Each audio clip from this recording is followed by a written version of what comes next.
നല്ല ഉച്ചത്തിൽ നമുക്കൊരു ഹല്ലേലൂയ ഹല്ലേലൂയ ഹല്ലേലൂയ ഹല്ലേലൂയ. ഇന്നത്തെ ഒരല്പനേരത്തെ ചിന്തയ്ക്കായിട്ട് നമുക്കൊക്കെ അറിയാവുന്ന ഒരു ഭാഗം ഞാൻ എടുക്കാൻ താല്പര്യപ്പെടുന്നു. Spiritual breakthrough. ഇത് ഇംഗ്ലീഷിൽ പല ആൾക്കാർക്കും മനസ്സിലായില്ലല്ലോ. ഞാൻ രണ്ട് ക്വസ്റ്റ്യൻ എൻ്റെ ഒരു 10 മിനിറ്റ് ഞാൻ എക്സ്പ്ലെയിൻ ചെയ്യാൻ താല്പര്യപ്പെടുന്നു.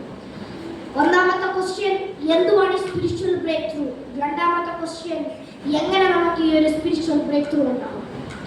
സ്പിരിച്വൽ ബ്രേക്ക് ത്രൂ എന്ന് വെച്ചാൽ ആദ്യം തന്നെ ബ്രേക്ക് ത്രൂവിന്റെ മീനിങ് മാത്രം പറഞ്ഞു പോകട്ടെ. ആ ഒരു വേർഡ് ബ്രേക്ക് ത്രൂ എന്നുള്ള ഒരു വേർഡ് തന്നെ ബ്രേക്ക് പ്ലസ് ത്രൂ എന്നുള്ള ഒരു 2 വേർഡിന്റെ കണക്ഷൻ. ഒരു എൻക്ലോസറിൽ ഒരു കാര്യത്തെ അടച്ചു വെച്ചിരുന്ന ആ ഒരു സാധനം എൻക്ലോസറിനെ പൊട്ടിച്ച് അതിന്റെ പുറത്തേക്ക് കളയുന്നതിനാണ് നമ്മൾ പറയുന്നത് ബ്രേക്ക് ത്രൂ. അതിന് ഇംഗ്ലീഷ് പദമാണ് ബ്രേക്ക് ത്രൂ എന്ന് പറയുന്നത്. ഒരു കാര്യത്തെ പൊട്ടിച്ച് ആ വഴിയിലൂടെ പുറത്തു കടക്കുക.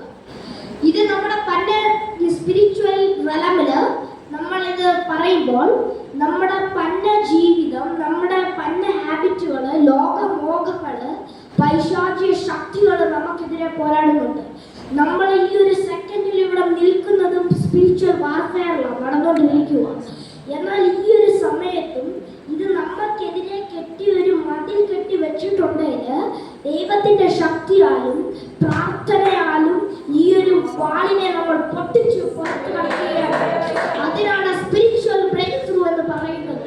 ചില വിഷയങ്ങൾ നമുക്ക് നേരെ ചുറ്റി നമ്മളെ ഒരു ദൈവത്തിന്റെ അടുത്തിലേക്ക് പോകാതെ വണ്ണം ആ ഒരു വഴിയെ തടഞ്ഞു വെച്ചിരിക്കുന്ന വിഷയങ്ങളെ കടത്തി മുന്നിലേക്ക് പോകുന്നതിനാണ് സ്പിരിച്വൽ ബ്രേക്ക് ത്രൂ എന്ന് പറയുന്നത്.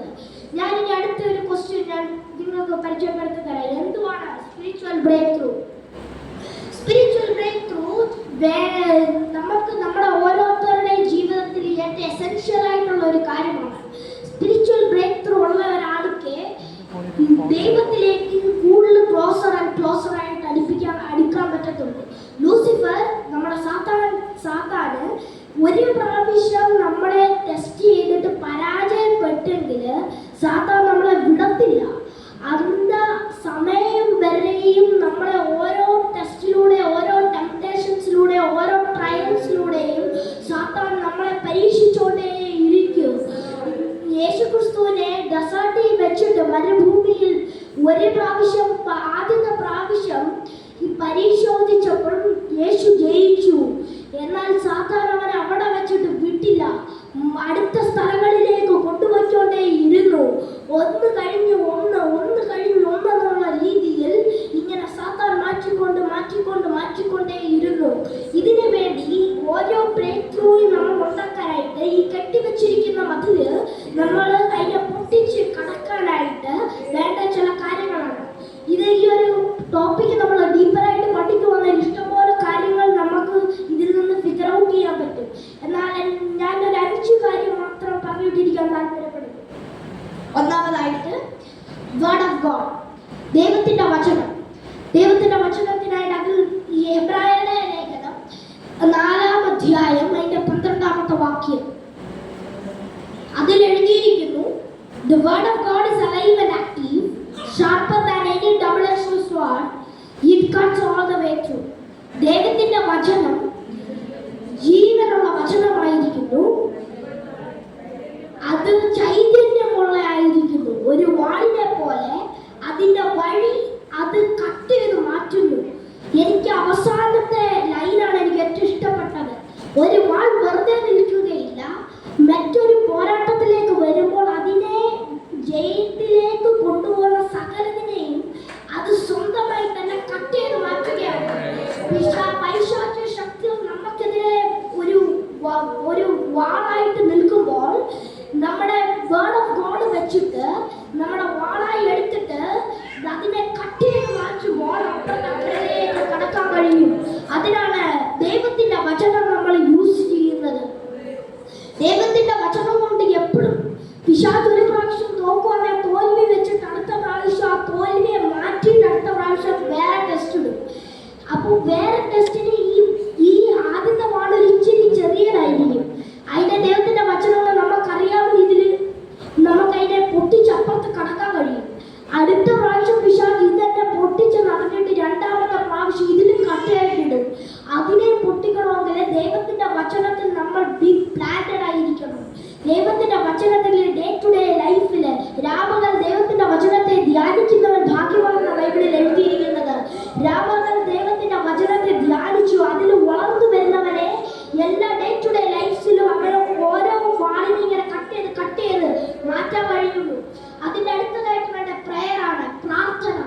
പ്രാർത്ഥനയ്ക്കായിട്ട് നമുക്ക് ഏറ്റവും അറിയാവുന്ന ഒരു പദമാണ് ഞാൻ വായിക്കുന്നത്.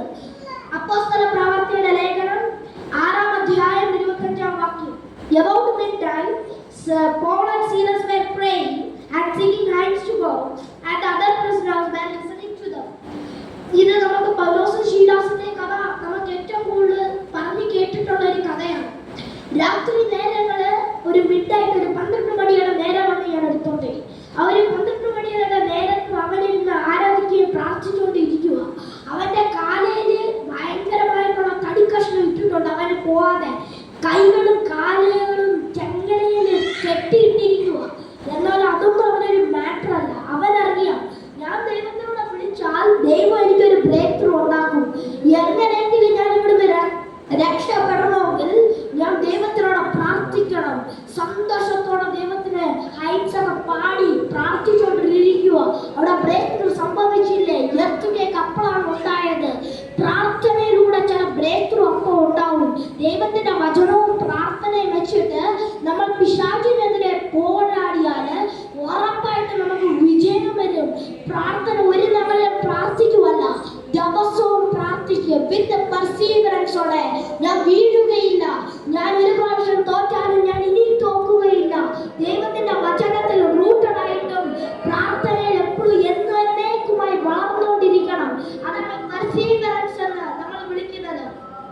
അടുത്തതായി ഉപവാസം. യശയാ പ്രവാചകൻ ഉപവാസത്തെ പറ്റി 57, 58 അധ്യായങ്ങളിൽ നല്ലോണം പറയുന്നുണ്ട്. ആ ഒരു സമയത്ത് ഉപവസിക്കേണ്ട എങ്ങനെയാണെന്ന് പറയുന്നുണ്ട്. നമ്മൾ ഫുഡ് മാത്രം മാറ്റി വെച്ചിട്ടല്ല, ദൈവത്തിനോട് ക്ലോസർ ടു ഗോഡ് ആയിട്ട് ഇരുന്നിട്ടാണ് ഒരു ഉപവാസം എന്ന് നമ്മൾ പറയുന്നത്. ഈ 3 കാര്യങ്ങൾ, ഒന്നാമതായിട്ട് ദൈവത്തിന്റെ വചനം, രണ്ടാമതായിട്ട് പ്രാർത്ഥന, മൂന്നാമതായിട്ട് ഉപവാസം. ഉപവസിച്ച് പഴയ നിയമത്തിൽ പ്രാർത്ഥിച്ച ഒരു വിജയം നേടിയ ഒരാളാണ് ജെഹോശാഫാത്ത്. 2 Chronicles chapter 20 verse 3. Jehoshaphat was frightened and prayed to God for guidance. Then he gave orders for a fast to be observed throughout the country. ഇത് നമുക്ക് അറിയാവുന്ന ഒരു വാക്യമാണ്. ജെഹോശാഫാത്ത് അവന്റെ കുടുംബം മാത്രമല്ല ഉപവാസത്തിൽ ഇരുന്നത്, അവന്റെ കുടുംബം അവന് ദൈവം കൊടുത്തിരുന്ന അതോറിറ്റി വെച്ചിട്ട് ഇസ്രായേൽ മുഴുവനും അവൻ ഫാസ്റ്റിംഗ് വെച്ചിരുന്നു. ഇസ്രായേൽ മുഴുവനായിട്ടും കൊച്ചുങ്ങൾ വെച്ചിട്ട് ഒരു ഉപവാസം അങ്ങ് തുടങ്ങി. സൈറിയൻ ആർമിക്ക് പിന്നെ നിൽക്കാൻ കഴിഞ്ഞില്ല. ജെഹോശാഫാത്തിന് പിന്നെ യുദ്ധത്തിന് പോകേണ്ട ഒരു ആവശ്യമേ വന്നില്ല. ദൈവം അവന്റെ മുൻപടയായി പോയി. അതാണ് ഉപവസിക്കുക, പ്രാർത്ഥിക്കുക എന്ന് പറയുന്നതിന്റെ ശക്തി. ദൈവത്തിയായിട്ടുള്ള ദൈവത്തിന്റെ വചനം നമ്മൾ ഉപവസിച്ച് പ്രാർത്ഥിച്ചുകൊണ്ടിരിക്കുമ്പോൾ നമുക്ക് യുദ്ധത്തിൽ പോകണ്ട, നമുക്കിനി യുദ്ധത്തിൽ പോകണ്ട. അതിനാണ് ജസേൽ പറഞ്ഞത്, ഇത് നിന്റെ ബാറ്റിലല്ല, ഇത് നിന്റെ യുദ്ധമല്ല, ഇത് ദൈവത്തിന്റെ യുദ്ധമത്രേ. നീ നിന്റെ വിഷയങ്ങൾ ദൈവത്തിന്റെ മുന്നിൽ വെച്ചാൽ പിന്നെ നീ അതിനകത്ത് ഭാരപ്പെടേണ്ട. നിന്റെ യുദ്ധമല്ലാതെ ഒരു ബ്രേക്ക് ത്രൂ രക്ഷമുള്ളൂ വേണ്ട കാര്യമാണ്. നീ ദൈവത്തിന്റെ മുന്നിൽ ഒരു കാര്യം വെച്ചാൽ ഉപവസിച്ച് പ്രാർത്ഥിച്ച് നിൽക്കുവാണെങ്കിൽ, ഒബീഡിയൻസ് ആയിട്ട് നിൽത്ത് ഒരു ആൻസർ കിട്ടുന്ന നേരം വരെ നീ വെയിറ്റ് ചെയ്താൽ പിന്നെ ആ യുദ്ധം നമ്മുടെ ഒന്നും അല്ല, അത് ദൈവത്തിന്റെ യുദ്ധമാണ്. ദൈവം എന്നേക്കുമായി അവനുള്ള സകല കാര്യങ്ങൾ ഏറ്റവും തീക്ഷ്ണതയോടെ ചെയ്യുന്ന ഒരു ദൈവമാണ് നമ്മുടെ ജീവിക്കുന്ന ദൈവം യഹോവ. ജെഹോശാഫാത്ത് പ്രാർത്ഥിച്ചപ്പോൾ ഒരു കടലിന്റെ മണ്ണ് പോലെ ഇറങ്ങി വന്ന സൈറിയൻ ആർമി അവർ ഓടിച്ചു വിട്ടു. ജെഹോശാഫാത്തിന്റെ ബുദ്ധിയോ കഴിവൊന്നുമല്ല. അവന്റെ സ്വന്തം വസ്ത്രം വരെ മാറ്റി വെച്ചിട്ട് ദൈവത്തിന്റെ ആലയത്തിൽ പോയി കൺട്രിയെ മുഴുവനായി വിളിച്ചു ദൈവത്തിന്റെ മുന്നിൽ ഇരുന്ന് പ്രാർത്ഥിച്ചു. അവന്റെ ഒരു സബ്മിഷൻ ഹാർട്ട് അവന് മനസ്സിലായി, ഈ സൈറിയൻ ആർമി ഒരു ചെറിയ ഇസ്രായേൽ ആർമി കൊണ്ട് ഇതിനെ തോൽപ്പിക്കാൻ കഴിയില്ല. എന്നാൽ ഞങ്ങൾക്കൊരു ദൈവമുണ്ട്. സൈന്യക്കുള്ള ദൈവമല്ല ഞങ്ങളുടെ ദൈവം. ഞങ്ങളുടെ ദൈവം എന്നേക്കും ജീവിക്കുന്ന ദൈവമാവുന്നു. ഞാൻ ദൈവത്തിന്റെ ടെമ്പിളിൽ പോയിരുന്ന് പ്രാർത്ഥിച്ചാൽ എന്റെ അതോറിറ്റി വെച്ചിട്ട് എനിക്ക് ദൈവം തന്നിരിക്കുന്ന ഈ ഒരു ചെറിയ കാര്യം വെച്ചിട്ട് തന്നെ ലോകത്ത് ഇസ്രായേലോട് പറഞ്ഞൊരു മുഴുവനായ ഒരു ഉപവാസം ഉണ്ടാക്കി എല്ലാവരും ഉപവസിച്ചിരുന്ന് പ്രാർത്ഥിക്കുമ്പോൾ ചില അത്ഭുതങ്ങൾ നടക്കുമെന്നുള്ള അങ്ങനത്തെ വിശ്വാസം കൊണ്ടാണ് അവൻ ടെമ്പിളിൽ പോയിട്ട് ഒരു ഉപവാസം വെച്ചത്. അതുകൊണ്ട് അവന്റെ വിശ്വാസം അവിടെ ഫെയിലായില്ല, അവൻ അത് ജയിച്ചു. സൈന്യൻ ആർമി മുന്നിലേക്ക് വന്നപ്പോൾ ദൈവം അവനെ തിരിച്ചയച്ചു. അതാണ് ഉപവാസത്തിന്റെയും പ്രാർത്ഥനയുടെയും ദൈവത്തിന്റെ വചനത്തിന്റെയും ശക്തി. അടുത്തതായിട്ട് അനുസരണം. നമ്മുടെ അനുസരണം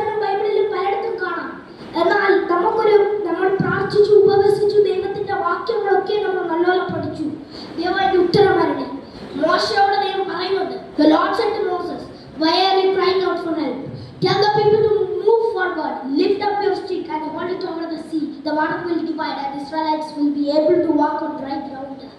മോശയോട് പറഞ്ഞെന്ന് വെച്ചാൽ നീ എന്തിനാണ് നീ ഇത് കരയുന്നത്? ഇസ്രായേലോട് പറ നീ മുന്നിലേക്ക് പോകാന്. നീ നിന്റെ വടിയെടുത്തിട്ട് ആ ചെങ്കടലിന്റെ മുന്നിലേക്ക് നീ ഒന്ന് പിടിക്ക്. വെള്ളം രണ്ടായി മാറിപ്പോകും. നീ പിടിക്ക്. അതിന്റെ നടുവില് ഒരു ഡ്രൈ ഗ്രൗണ്ട് അവിടെ വരും.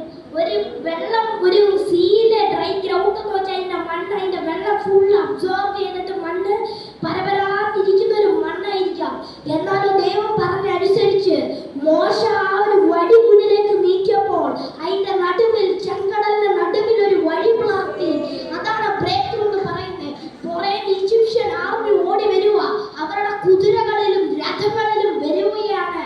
ഈജിപ്ഷ്യൻ ഫറവോ ഇവരെ പിടിക്കാനായിട്ട് അവരുടെ രഥങ്ങളിലും വരിക. എന്നാലോ ഇവര് മുന്നിൽ ചെങ്കടൽ, ഇങ്ങോട്ട് പോയാൽ ഫറവോ, അങ്ങോട്ട് പോയാൽ ഫറവോ, മുന്നിലേക്ക് പോയാൽ ചെങ്കടൽ. ഏത് സൈഡിൽ ഇവര് ട്രാപ്പായി കിടക്കുക. ഇസ്രായേൽ മക്കൾ മോശക്കെതിരെ പിറുപിറുത്തോണ്ടിരിക്കുന്ന സമയത്ത് മോശ കരഞ്ഞു ദൈവത്തോട് പ്രാർത്ഥിക്കുക, ഏതെങ്കിലും ഒരു വഴി ഉണ്ടാക്കണമേ ദൈവമേ. അതുകൊണ്ടാണ് ദൈവം ഒരേ കാര്യം പറഞ്ഞുള്ളൂ, നീ നിന്റെ വടിയെടുത്ത് ചെങ്കടലിന്റെ മുന്നിലേക്ക് നീ ഒന്ന് വെക്കേ. അത് രണ്ടായി പിളർന്നു മാറുന്നത്. രണ്ടായി പിളർന്നു മാറുന്നത് നമ്മുടെ പ്രശ്നങ്ങളിൽ ഒന്ന് തന്നെ. ബ്രേക്ക് ത്രൂവിന് വേണ്ടി നമ്മളിരുന്ന് പ്രാർത്ഥിച്ചു, ഉപസിച്ചു, രാപകൽ ദൈവത്തിന്റെ വചനം ധ്യാനിച്ചു. എന്നാൽ അപ്പോൾ ദൈവം ഒരു വെളിപ്പാടൽ അവിടെ വെക്കും. ദൈവം പറയും, നീ ഒരേ ഒരു കാര്യം ചെയ്യും, നീ മുന്നിലേക്ക് പോ, അവിടെ വഴി ഞാൻ തുറന്നു തരുമെന്ന്.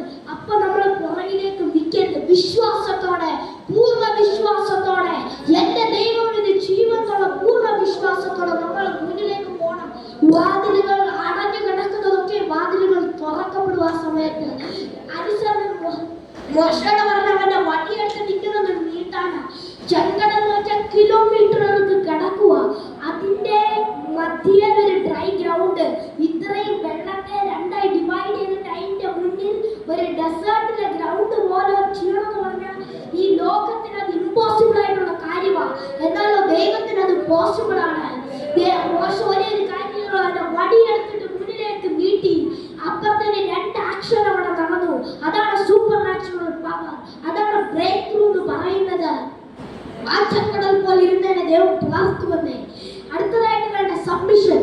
ദൈവത്തിനോട് നമ്മൾ സബ്മിറ്റ് ആയിരിക്കണം. First Peter chapter 5 verse 6 chapter 4 verse 5 പറയുന്നുണ്ട്, humble yourself under the mighty hand of God so that he may exalt you in due time.